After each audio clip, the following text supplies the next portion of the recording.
E se eu te dissesse que você já recebeu um aviso sobre o fim dos tempos, mas ignorou? Não foi um pastor, não foi um sonho, não foi um vídeo como esse. Foi algo pior.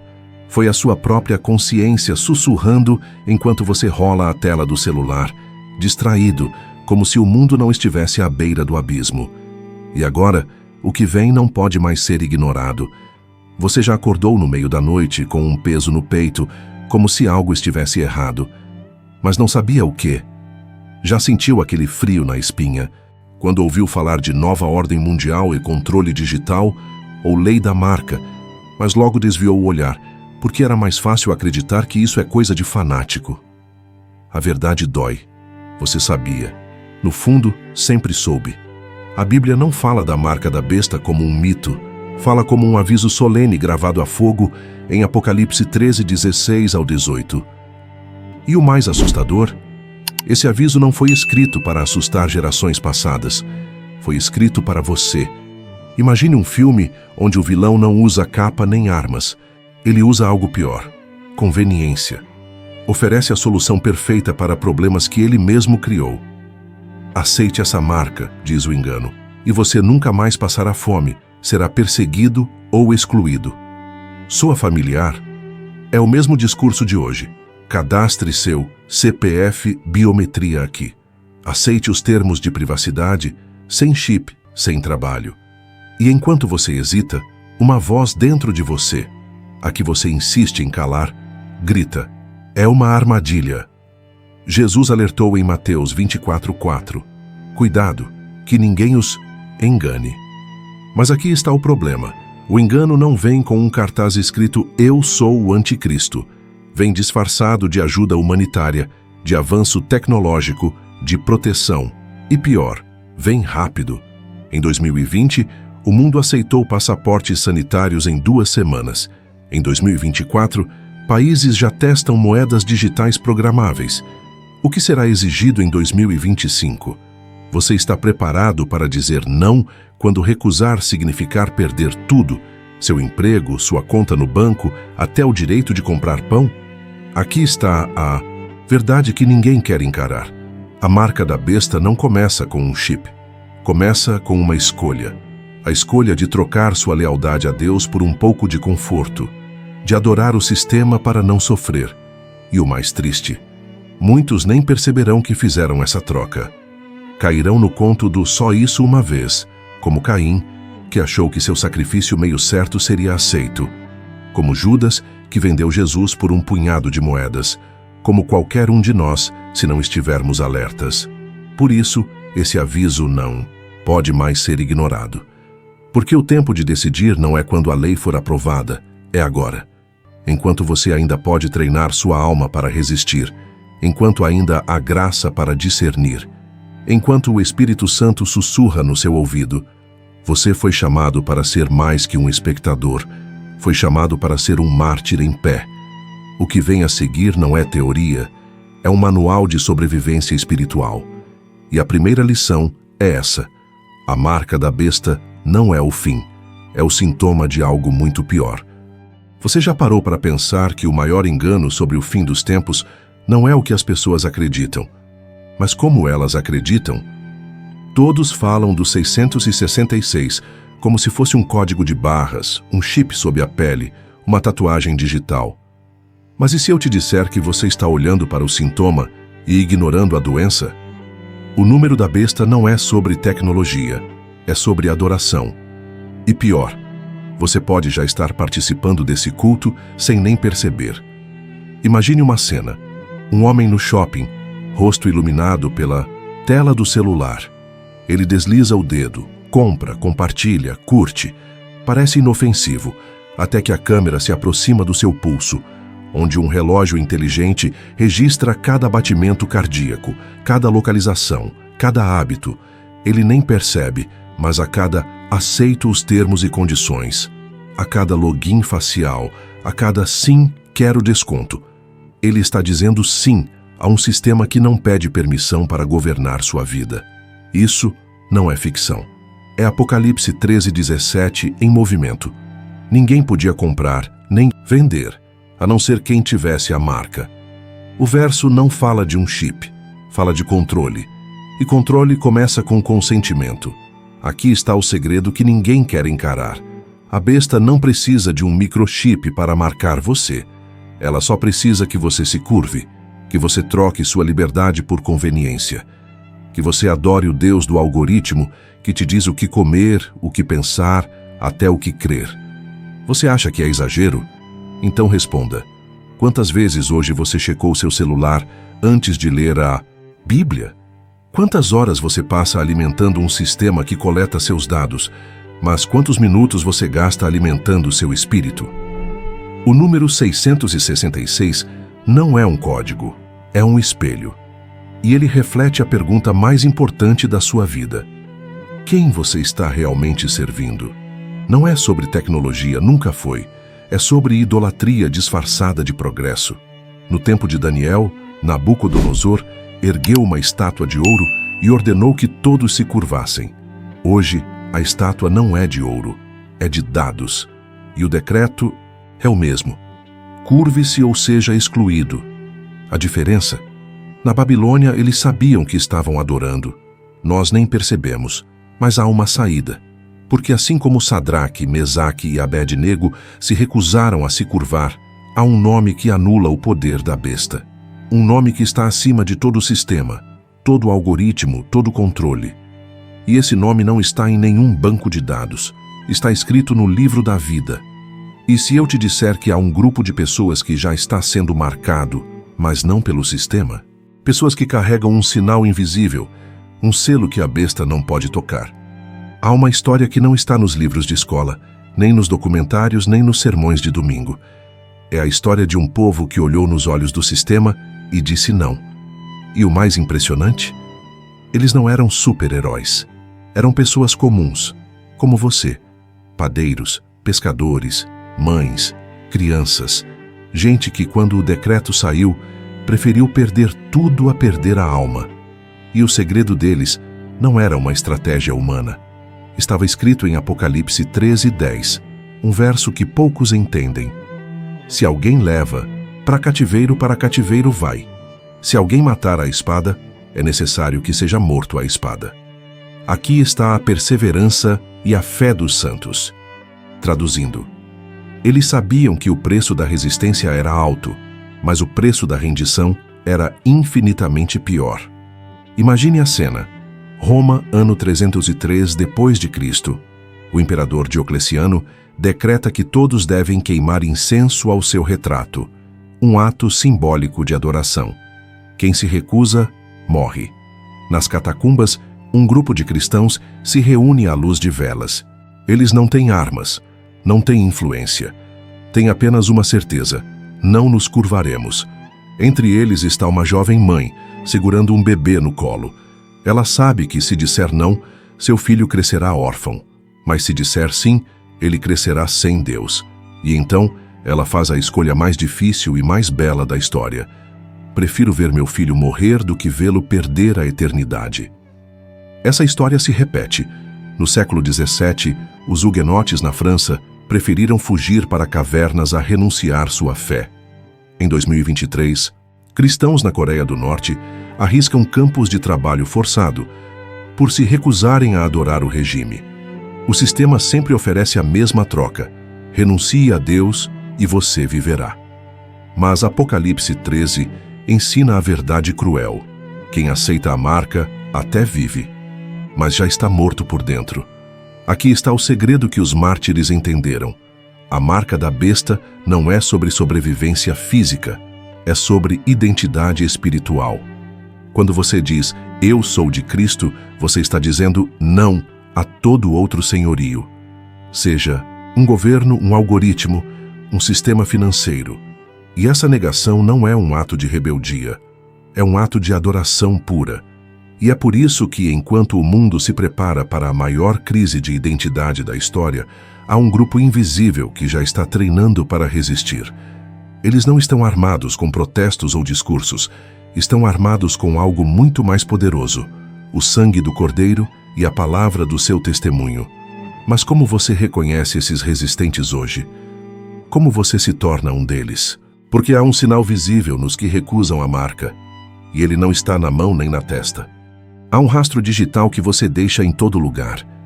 Não estou falando das suas pegadas online, dos seus dados vendidos por corporações ou do seu rosto escaneado em câmeras de segurança. Estou falando de algo muito mais profundo, uma assinatura espiritual que gruda na sua alma como tinta invisível, revelada apenas sob a luz do juízo. Você pode não vê-la, mas ela está lá, moldando suas escolhas, influenciando suas lealdades, preparando você para o maior teste de fidelidade da história. Pense na última vez que você ficou indignado. O que te tirou do sério? Um político corrupto? Uma injustiça social? Ou foi aquela conta que chegou e você não tinha como pagar? Agora responda. Quando foi a última vez que você ficou verdadeiramente indignado com o pecado? Não o pecado dos outros, o seu. Porque há uma desconexão perigosa acontecendo aqui. Enquanto nos preocupamos em ser cancelados por opiniões, estamos sendo condicionados a aceitar o inaceitável. Um like de cada vez. Um compromisso de cada vez. Uma pequena morte da consciência por dia. O profeta Ezequiel viu algo perturbador em sua visão do templo. Ezequiel 8. Líderes religiosos adorando ídolos em secreto, achando que ninguém via. Mas Deus via. E hoje não é diferente. Seu ídolo pode não ser uma estátua no porão. Pode ser a aprovação das redes sociais, a obsessão por status, a necessidade desesperada de se encaixar. São marcas invisíveis, mas reais. Marcas que não vêm com um aviso, mas com um convite sutil. Todo mundo está fazendo. E aqui está o cerne da questão. Quando o Apocalipse fala da marca na testa ou na mão, não está descrevendo um local físico. Está revelando uma realidade espiritual. A testa representa o que você crê, a mão, o que você faz. E entre o que você diz acreditar e como realmente vive, há uma lacuna onde o engano se instala. Você pode jurar que nunca adoraria a besta, mas já parou para pensar no que está adorando no lugar de Deus? Um exercício assustador. Olhe para suas últimas 24 horas. Para onde foi seu primeiro pensamento ao acordar? O que consumiu suas melhores energias? O que te fez perder o sono? Suas respostas revelam mais sobre suas verdadeiras lealdades do que qualquer declaração de fé, porque no fim não seremos julgados pelo que dissemos crer, mas por quem realmente obedecemos quando ninguém estava olhando. Jesus foi direto. Ninguém pode servir a dois senhores. Mas nós inventamos uma terceira opção: servir a nós mesmos enquanto fingimos servir a Deus. E esse auto-engano é o rascunho invisível da marca que muitos já estão carregando sem perceber. A boa notícia? Há um antídoto. Enquanto a besta exige uma marca de submissão, Deus oferece um selo de proteção. Não é visível a olho nu, mas é mais real do que qualquer tecnologia. Ele não é imposto, é recebido por aqueles que escolhem viver na verdade, mesmo quando dói. E é exatamente sobre essa escolha que precisamos falar agora. Porque o maior perigo não é receber a marca da besta. É não perceber que você já está sendo preparado para aceitá-la. Você já parou para pensar que o maior perigo não é o pecado óbvio, mas aquele que se disfarça de virtude? Que o anticristo mais eficaz não será aquele que se apresenta como monstro, mas como salvador? Há uma armadilha sendo montada neste exato momento, não nas sombras, mas à luz do dia. E o mais assustador é que ela foi projetada especificamente para pessoas como você e eu. Pessoas que leem a Bíblia, que frequentam igrejas, que dizem amém aos sermões. Jesus alertou. Se possível, enganaria até os escolhidos. E aqui está como isso está acontecendo. A besta não chega com um ultimato, mas com um convite.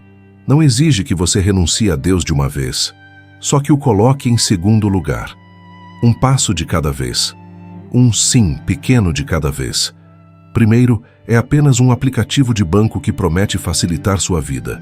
Depois, um sistema de crédito social que garante sua segurança. Mais tarde, um microchip que evita fraudes. Cada etapa parece razoável, conveniente, até benevolente.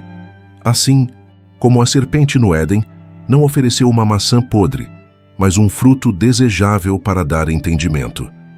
Imagine esta cena, uma família cristã em 2025. O pai abre um e-mail do governo. Cadastre sua identidade digital para continuar recebendo benefícios. Ele hesita, mas a esposa argumenta. Precisamos alimentar nossos filhos. Os filhos pressionam. Todo mundo na escola já tem. O pastor diz, não é pecado, é apenas tecnologia. E então, com um clique que parece tão insignificante quanto assinar um contrato de celular, uma linha é cruzada. Não com fanfarra, mas com um suspiro resignado. Assim caem os impérios da alma, não com estrondo, mas com um gemido silencioso de conveniência. O apóstolo Paulo descreveu o anticristo como aquele que se opõe e se levanta contra tudo que se chama Deus ou é objeto de adoração. Mas note, ele não começa se opondo, começa se parecendo.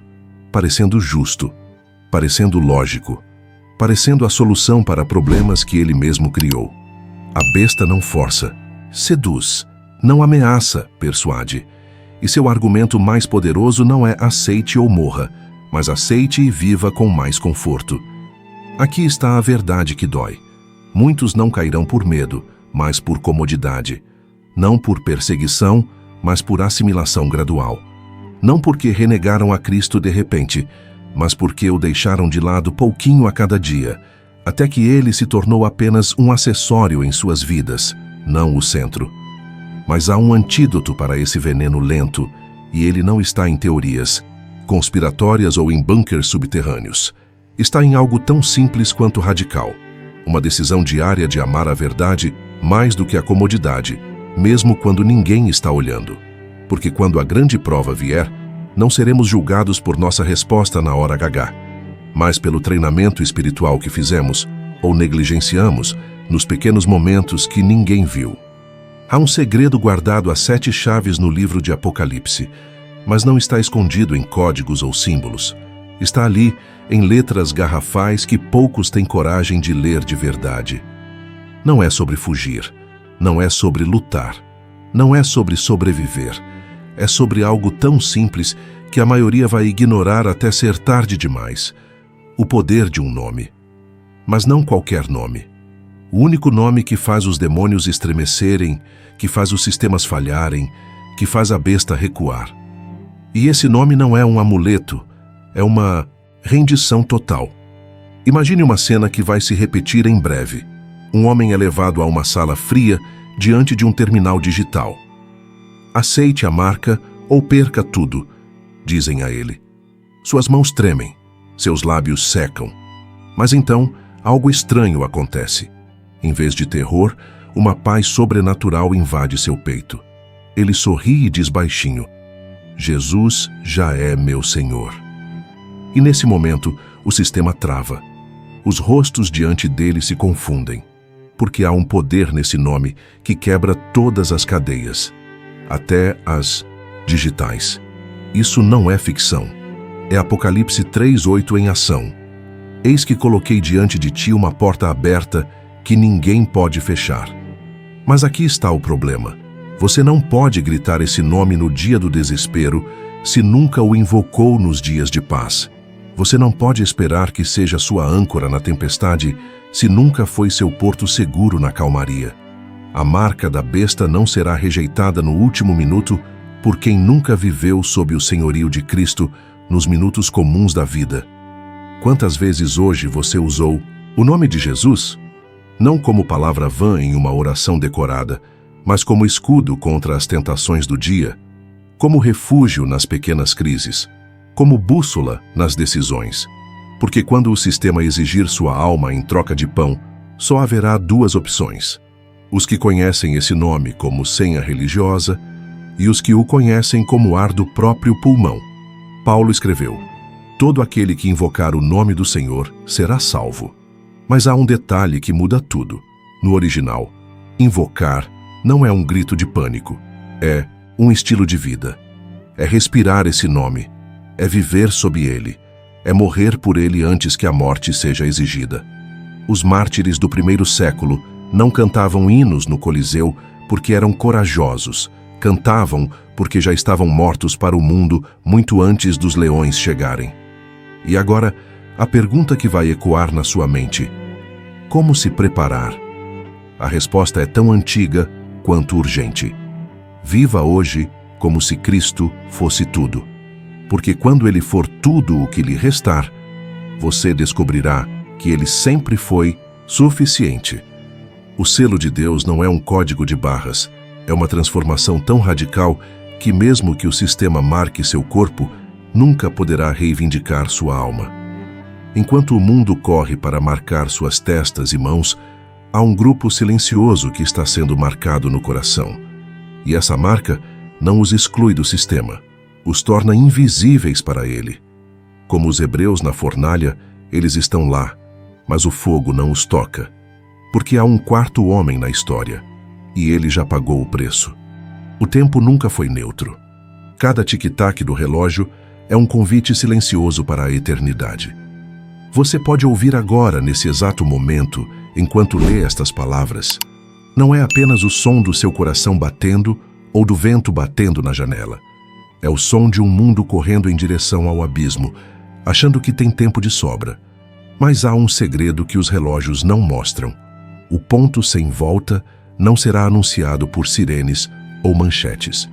Ele virá como o ladrão da noite, silencioso, implacável, inegociável. Imagine por um instante que esta seja sua última chance de escolher. Não amanhã, não quando as coisas piorarem, agora. Neste exato segundo, onde tudo parece normal, mas nada é como antes. Porque a maior mentira que o inimigo plantou em nossos corações não é que Deus não existe, é que sempre haverá tempo, que dá para adiar, que amanhã será igual a hoje. Mas e se não for? E se o próximo suspiro for o último antes do mundo mudar para sempre? Jesus contou uma parábola que deveria nos tirar o sono. Um homem rico vivendo em luxo, ignorando o mendigo à sua porta. Quando morreu, foi para o tormento, e seu grito ainda ecoa através dos séculos: avise meus irmãos. A resposta que recebeu é a mesma que você está recebendo agora. Eles têm Moisés e os profetas, ouçam-nos. Não haverá avisos sobrenaturais quando for tarde demais. Só há este momento, esta palavra, esta escolha. Você já se perguntou por que Noé levou 120 anos construindo a arca? Não era só sobre a madeira e os pregos, era sobre cada martelada sendo um convite. Cada dia era uma chance para alguém mudar de ideia, até que a porta se fechou. E sabe qual a parte mais terrível? As pessoas provavelmente continuaram rindo, festejando, planejando o futuro, até a primeira gota de chuva cair. Só então entenderam que haviam desperdiçado o tempo da graça. Aqui está a verdade que queima. Você não está lendo isso por acaso. Não é algoritmo. Não é coincidência. É misericórdia. É o céu batendo na porta da sua consciência uma última vez antes que o relógio atinja a hora marcada. E a pergunta que paira no ar é a mesma que Pilatos fez à multidão. O que farei então com Jesus? Porque no fim, tudo se resume a isso. Não ao que você sabe, não ao que você acredita, mas ao que você decide quando ninguém está olhando. Há uma linha sendo traçada no mundo espiritual agora mesmo. Não entre ricos e pobres, poderosos e fracos, mas entre os que escolhem pertencer a Cristo a qualquer custo e os que negociam sua lealdade por migalhas de conforto. E essa linha não está lá na frente. Ela passa direto pelo centro do seu peito. Você já pode senti-la. Aquela inquietação que não some, aquela voz que sussurra: prepara-te, aquele vazio que nada neste mundo consegue preencher. O relógio está ticando, mas ainda não parou. A porta ainda está aberta. A escolha ainda é sua. E quando você fechar este vídeo, algo vai acontecer. Ou você vai se levantar diferente, ou vai se tornar mais um na multidão que adormeceu na noite mais importante da história. Porque no fim, não seremos julgados pelo que a besta nos obrigou a fazer, mas pelo que escolhemos fazer quando tínhamos liberdade para escolher. Que essa mensagem tenha edificado sua vida. Agora quero saber de você. O que Deus falou ao seu coração hoje? Deixe seu comentário aqui embaixo e, se Deus te abençoou, compartilhe com alguém que também precisa ouvir essa palavra. Não se esqueça de deixar o like e se inscrever no canal para continuar recebendo conteúdos que vão fortalecer sua fé. Que Deus o abençoe poderosamente e até o próximo vídeo.